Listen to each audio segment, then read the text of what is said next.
For Britain, issue 5, we finally see government intervention come alive. The Liberals targeted the most vulnerable in society, which made a clear difference, you'll clearly see. The first group to be targeted was the old, where in 1908 pensions were to be given to those over 70, so we're told. 5 shillings were given, or 7 shillings to couples in the hope they would rise above the poverty line, with the belief that this amount of money would be just fine. The government were clearly trying to help one of the groups in poverty, however the amount they were given was not enough to help, I'm sure you'll see. Not many people lived to 70 years old, so not many people benefited, so we're told. Also, the amount would leave them sitting on the poverty line, so in terms of improving poverty, this was not a good sign.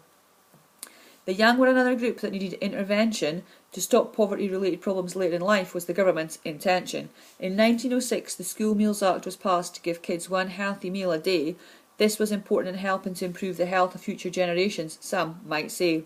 In 1907, medical inspections were also introduced to identify illness in special clinics. Some argued what was the point with no available treatment, according to cynics. Whilst the intention of the Liberal government was good, unfortunately the impact had not been what it should. By 1912, over half of local authorities had not provided kids with a meal. In terms of government legislation, they were not sticking to their part of the deal. The sick were also targeted by this reform. The Liberals wanted helping the most vulnerable in society to be the norm.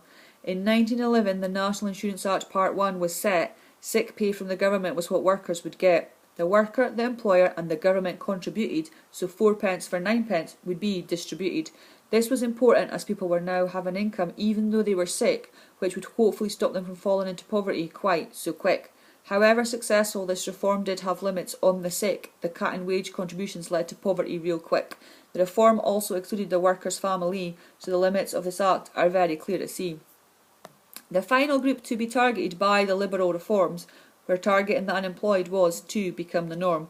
In 1908 they passed the Labour Exchange Act, helping people find jobs was their tact.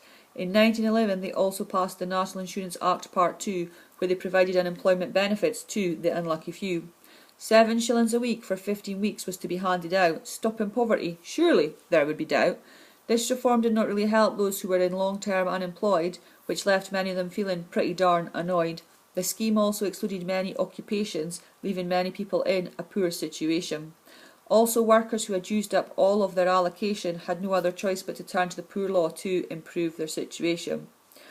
So to conclude, we must decide the success of each Liberal reform. Would government intervention to help the poor become the norm?